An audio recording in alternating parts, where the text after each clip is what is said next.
different, they're totally overlapped. And that overlapping is really what we call squeezing.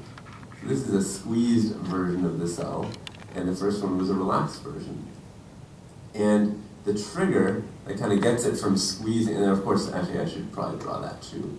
The fact that of course at some point it has to go back to relax, to do it again, to beat again. But the trigger for squeezing is calcium. So it's easy to get confused when you're thinking about all this kind of squeezing, relaxing, all this kind of stuff. But if you just keep your eye on calcium and think about the fact that calcium is the trigger, then you'll never get confused. You'll always be able to kind of find your way in terms of where the heart is in its cycle. So I'm going to draw for you the heart cycle, specifically the cycle of an individual cell. This is what one cell is going to kind of go through over time. And the heart cycle, or the cycle for a cell, a heart cell, is going to be measured in millivolts. We're going to use millivolts to think about this, and you could use, I guess, a lot of different things, but this is probably one of the simplest things to kind of summarize what's happening with all of the different ions that are moving back and forth across that cell.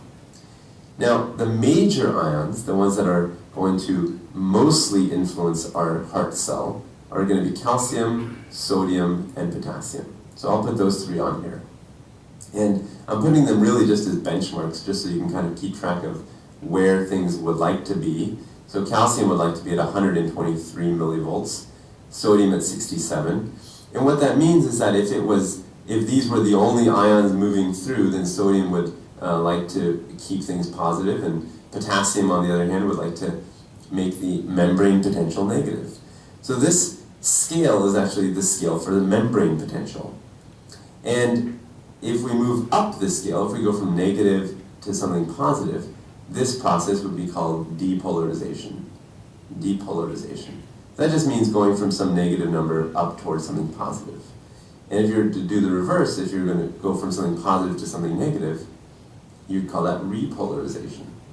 Repolarization.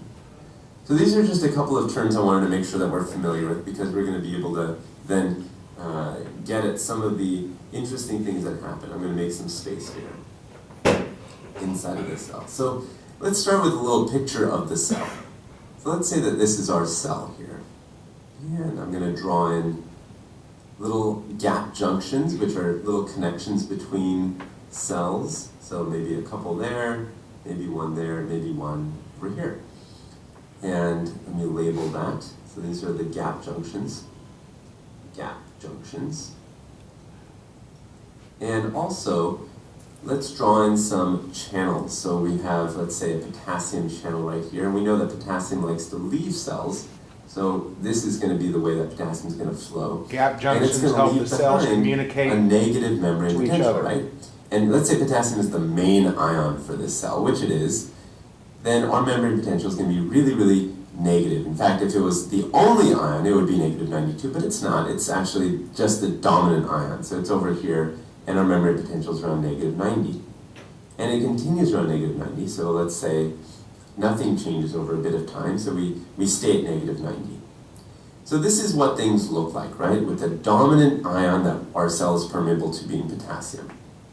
Now, a neighboring cell, let's say now, has a little bit of a depolarization, so it goes positive.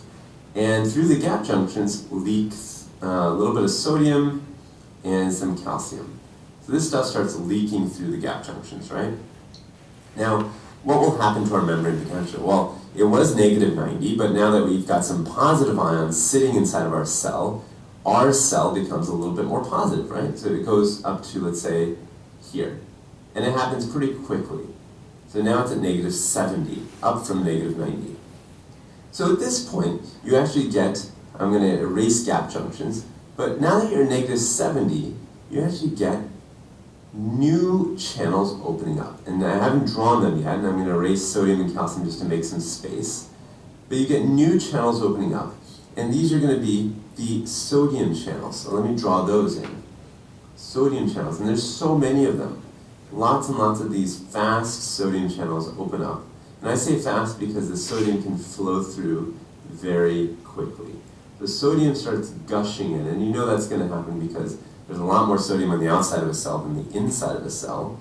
And so sodium gushes in, and it's going to drive the membrane potential very quickly up to a very positive range. Now it would go all the way, let's say, close to 67, maybe not exactly 67 because you still have those potassium ions leaving, but close to it, if not for the fact that these voltage-gated channels actually close down. So these sodium channels are voltage-gated, and they will actually close down just as quickly as they opened up. To show that, I'm actually going to do a little cut paste. I'm going to just draw this cell here and move it down here. So we've got our cell just as before, and now these voltage-gated channels, they close down. So let me get rid of all these arrowheads. But we're already now in positive range. So at this point you could say our channels have caused a depolarization. And let me just quickly show these shut down so you don't get confused. There's no more sodium flowing through. You still have some potassium leaking out, but that's kind of as it's always been. And in addition to those potassium channels, that little channel I've drawn here, you have new potassium channels that open up down here. And these are actually voltage-gated potassium channels. So you had them before, they existed, but they were actually not open. So I'm going to just draw little X's. And the only reason they flipped open is because the depolarization happened. You had a negative go to a positive. So now that our cell is in positive territory, actually let me write in positive 20 or so, our potassium voltage-gated channels open up. So these voltage-gated channels open up, and you can guess what's going to happen. Like, which direction do you think that the membrane potential will go? Well, if the sodium channels aren't gushing the sodium inwards and potassium is leaking outwards, now you're going to have a downwards depolarization, or repolarization. So now potassium is causing the membrane potential to go back down, and let's say it gets to about positive 5. And if it continued, again, it would go all the way back down to negative 90, but an interesting new development occurs. At this point, I'm going to actually cut paste again, and I'll show you what happens next, which is that calcium. This is the thing I said, keep your eye on the whole time, right? Calcium finally kind of starts leaking in. So let me get rid of this. And this is the key idea, right? So we still have, I don't want you to forget that this is potassium, so you still have potassium, and it's the same over here. But now calcium leaks in, and let's draw that over here. So you have these calcium voltage-gated channels that allow calcium to come in. So you've got calcium coming in, potassium leaving. Now think about what will happen in this situation. So calcium is going to want to rise the membrane potential this way. Potassium leaving is going to want it to continue going down this way. And because both are happening simultaneously, you basically get something like this. You get kind of a flat line.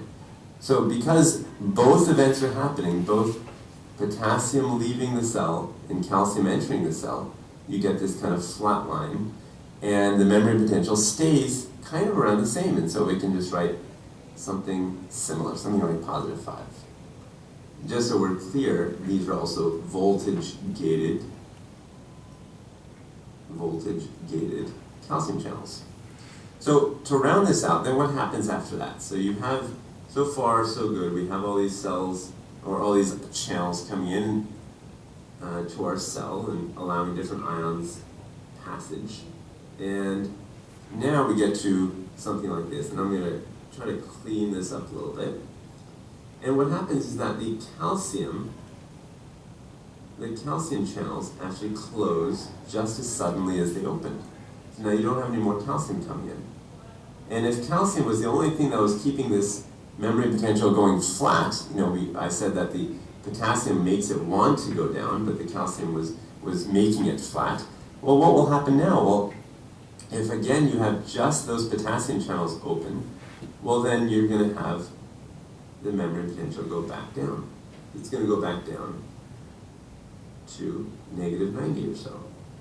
So this is kind of the last stage where those potassium channels are going back down, and those voltage-gated potassium channels also close at this point. So finally they close down as well. And so now that they're closed, you're going to finally get back to just your initial state, which was having a little bit of potassium kind of leaking out of this cell. And those voltage-gated channels are shut down now. So now that you're at negative 90, you stay down there, and this process is ready to begin again. The last thing I want to say is the stages, how they're named. So this is stage 4, this kind of baseline negative state that the relaxed muscle cell is in. And then this action potential, when it finally fires and it hits that negative 70, this is actually considered a threshold. This is our threshold. When it gets to that point, we call that stage 0. And then on the other side of stage 0, you have stage 1, 2, and 3. So stage 1 is that point when just the potassium channels first open up, the voltage-gated ones. And then stage 2 is when they're balanced with the calcium channels. And stage 3 is, again, when you have just potassium channels, voltage-gated ones that are open.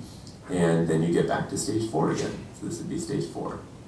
And because stage 0 is happening so rapidly, because this is so fast, we actually call this a fast action potential. So compare that to how the action potential goes in the pacemaker cells, where it's much slower. This fast action potential is a result of those really, really amazingly quick sodium, voltage-gated sodium channels. Morning. Okay, so I think he does a really good job of explaining that movement of the sodium and the potassium, but just to kind of to reiterate again, this is moving from cell to cell to cell. Remember that chief intracellular inside the cell is potassium. So potassium is always leaving because it wants to keep inside the cell negatively charged. So potassium is always leaving, sodium is always on the outside, okay? Just as a neighboring cell through the gap junctions start to introduce through a gap junction some sodium, that changes the inside of that cell to where it triggers the sodium gates to open up. The sodium gates will open up and sodium will rush into the cell for a very brief moment and cause that sudden rise or that phase 0 in your action potential and cause a depolarization. That's when we feel the pulse. That's when the ventricles snap. Okay? That's when we get that movement. Okay? Then just as soon as the sodium and the potassium, the sodium channels open, the sodium channels close. Okay, now we're way up there high. Now you've still got sodium that's leaving, so if the sodium continues to leave, it's going to continue to try and bring it back down to 0, phase 0. But rather than doing that, the calcium channels open up. So calcium begins to come into the cell with kind of basically gives us that little plateau. Gives us that little bit of time, and we'll explain why that's important in the cardiac cycle. And then, just as soon as they open up, they shut off. So now the potassium channels or the sodium channels and the calcium are shut off. Your potassium channels open up, and then all the potassium starts flooding out to drive that back down to a negative. Then they all shut off, or the potassium channels shut off, and now you're back to phase 0 where you just have a little bit of potassium leaking out in order to maintain that charge. Okay, that's your action potential. That is what we call, that's a sodium-potassium pump and how calcium plays in with that. Okay? Now, with that said, we need to talk, we're going to correlate this action potential to what we see on an EKG. All right? Why are you not working for me? Okay. All right. So, let me explain this, and then I'll give you another visual to explain this. So we have a couple of things. First of all, myocardial cells must be fully polarized to respond normally to electrical stimulus. So in other words, they have to completely depolarize and completely repolarize to get to the next impulse to come in. Okay? That next excitability ready to go. All right? So we have a period called refractory period. Refractory period is where the cell is depolarized and is in process of repolarization.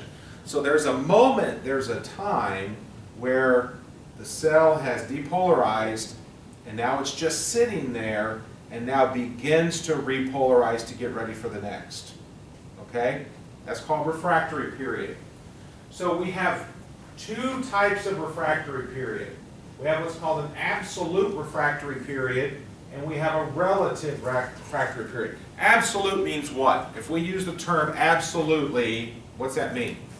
Complete. Yeah, absolutely not tells us what? No way, right? Absolute is final, that's it, right? So an absolute refractory period is completely depolarized, okay? A relative refractory period is partially repolarized. So if I'm partially repolarized, then that means that I could technically depolarize again if an impulse was strong enough to make that happen, okay? So I want you to imagine this, all right? So I'm at the batter box, all right, and I'm ready to go, I'm loaded, I'm excited, everything's ready to go, I'm at phase 0, okay? And so here comes the ball, and I take the swing, boom, all right? So I have gone up to, not phase 0, phase 4, now I'm at phase 0, so I've depolarized. So the ventricles have snapped, all right? Now I'm in that period now where it's absolute refractory, which means I can't hit that ball again from here, can I? I have to come back up here and be ready to hit the ball again. So when I'm here, boom, I can't hit that ball again, all right? So I have to come back through repolarization and be ready to go again. Now, there's a point where I can probably hit the ball now. I can hit the ball from here, okay? So there's that part where there's no way I could hit the ball with any force to where now I could hit the ball, it's relative, and certainly I can hit the ball back from here, okay? That's an example of relative versus absolute refractory, okay? One, there's no way, I'm fully depolarized, I've hit the ball, I can't hit the ball again, versus relative, maybe I can because I've kind of reloaded, everything's ready to go, all right? And so that's going to be important when we start talking about irritable myocardiums. We start talking about extra little beats that come in, premature beats, and where they hit on a complex. And this will be more to you in just a second. You got something for them? No, I just need, Or? I already did it. Oh, the battery? no. I'll shut up. I just wanted to squeeze. All right. So let me do that right now. Let me go back to here.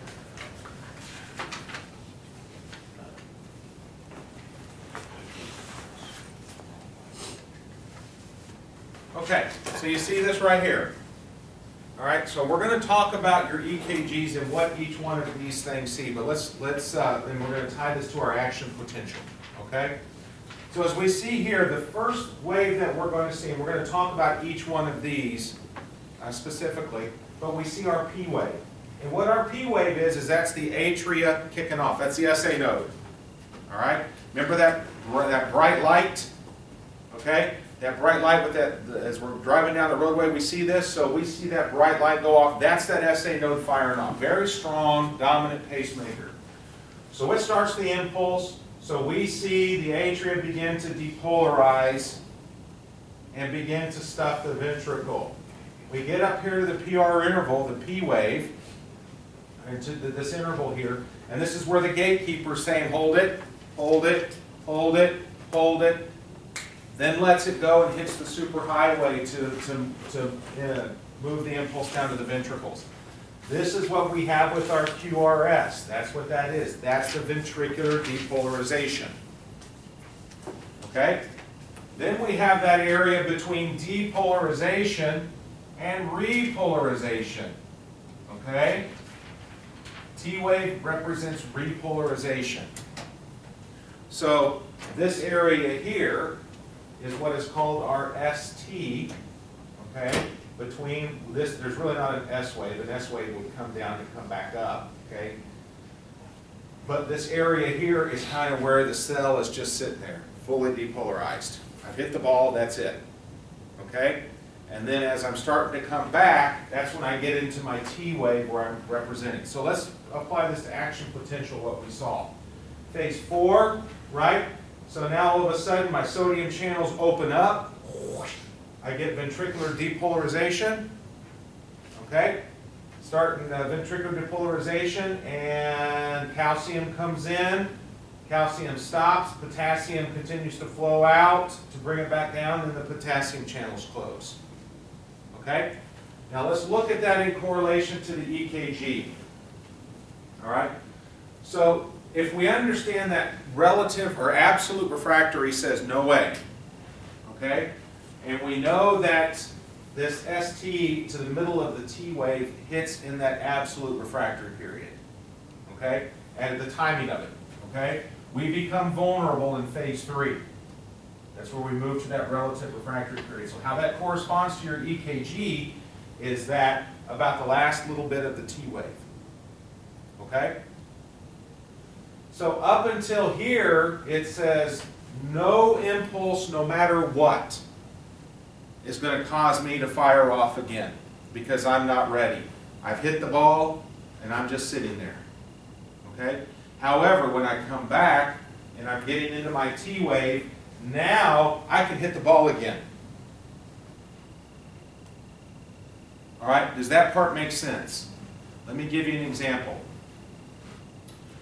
You will learn about what are called PVCs, or premature ventricular complexes. There's PJCs and there's PACs. They're all premature. So something that's premature means what? It's before it's supposed to, so it's early, right? If there's a PVC that hits, an early complex whatsoever, somehow works its way in and hits right on this T wave, it will put them in, it's what's called an R on T phenomenon, or they'll go into ventricular fibrillation. Okay? Kid, at a baseball game, takes a baseball to the center of the chest, boom, in cardiac arrest. It's called commotio cordis. Okay? That ball just so happened to hit his chest at the right time in the cardiac cycle that it hit right here in this relative refractory period, created an impulse, and sent him into VFib. Okay? So it just takes an impulse, whatever it may be, in order to do that. Okay? Athletes. You know, we see your young youth athletes and athletes that die of cardiac arrest. They're playing basketball, whatever, and boom, they go down and go into cardiac arrest. Swimmers, baseball players, whatever. You see it on the news. Okay? Oftentimes, these people have what's called a prolonged QT syndrome. Okay, you ever heard that before? A prolonged QT syndrome. Now, simply what that means, and we're going to go over what these intervals are, is that there is here's your Q wave, and we'll go over labeling here in just a second, but here's your Q wave, all right? And I want to know what my QT interval is. So I want to know the distance between here and here, okay? And there's a normal distance, since it's called an interval. I want to know. You're going to learn how to do PR intervals, QRS intervals here very, very quickly. So one of the other intervals is what's called a QT interval, all right? There's a normal QT interval, but some people actually have their QT interval is actually lengthened. So if I'm going to lengthen this QT interval, what do I do? Does the T wave get closer or out? Goes further out now. It goes out. So if I'm going to extend the QT interval, lengthening it, that T wave now moves out here. Now what do? I extend my T wave out.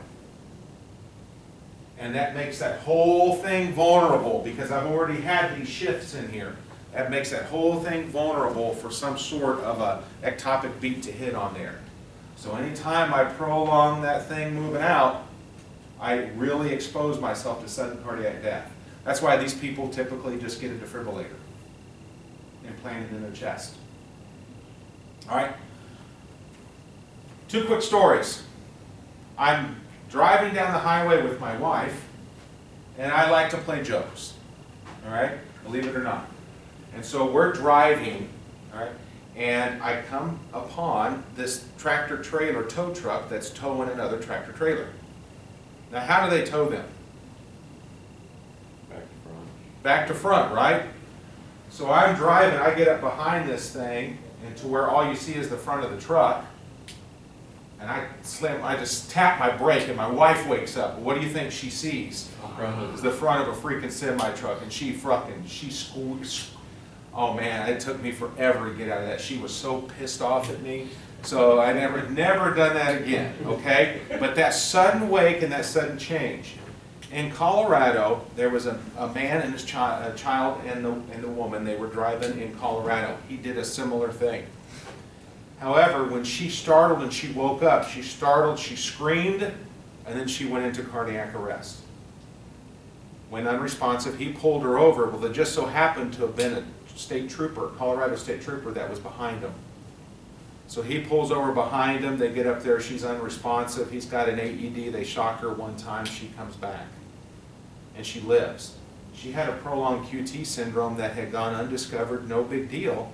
But that stimulus of him playing that joke on her was enough to get a little beat right there where it shouldn't be and put her into ventricular fibrillation. And what they did say is they got divorced too. Yeah, I imagine so. So I'm telling you what, man, I don't recommend you do that. So Dick move. do what? That could be considered a dick move. Yeah, that was a dick move. You do, you have to record it. Yes. Yeah, because you're only going to get one shot at it for sure. All right. So, all right. So we've covered the pump anatomy, blood flow container, cardiac output. You guys are good with that. What happens in the cells to make them to contract and that conduction system. Now we're going to move into EKGs. Okay. And so what better place to start than to talk about Dr. Willem Einthoven. Okay. Dr. Einthoven, Willem, in the books actually have him as Einthoven. Okay, it's Dr. Einthoven. He was a physician, he was a physiologist in the 1860s is when he was born, but he was probably what you would call a techno-nerd. So, do you know the person, you may work with them, you may be the one that, man, when the new iPhone comes out, you first get it. When that new iPad comes out, you get it. Man, you have all the new technologies. Anybody? Mr. Spencer? Does that describe you? No? Okay. So anyway, this was Dr. Einthoven. He loved technology. And around this time, we were starting to make some advances in some technology. And he, of course, is the father of electrophysiology, mapping and understanding that there's an underlying electrical activity that happens. And so really what he started looking at is that what they did is they did some weird stuff with frog legs, okay? And they would take a frog leg and they would put it over some sort of an electronic, created an impulse, and the dadgum frog leg would move. And they thought, man, that's kind of weird. So the body has got to be governed by electrical impulses. There's got to be electrical activity. So if that's the truth, then there's got to be a way to measure that, okay? And so he did a lot of stuff when it came to mapping. So one of the earliest things that he did is he took an amplifier, not an amplifier for music, but an amplifier that would look at electrical current.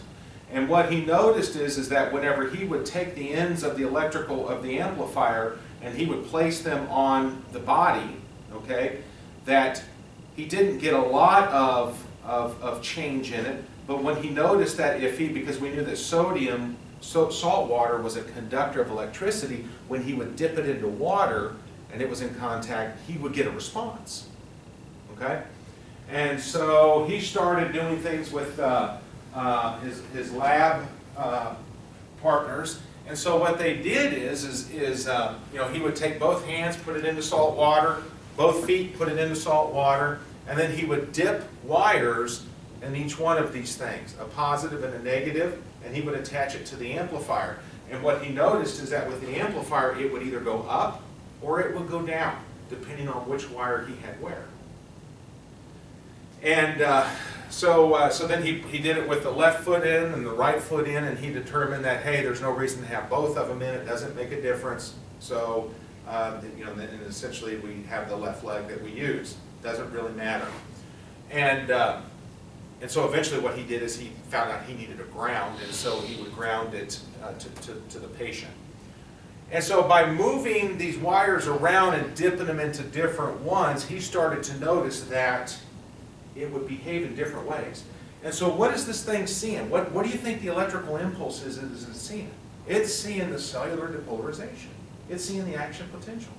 It's seeing that electrical activity, that electrical movement, is essentially what it's seeing as it moves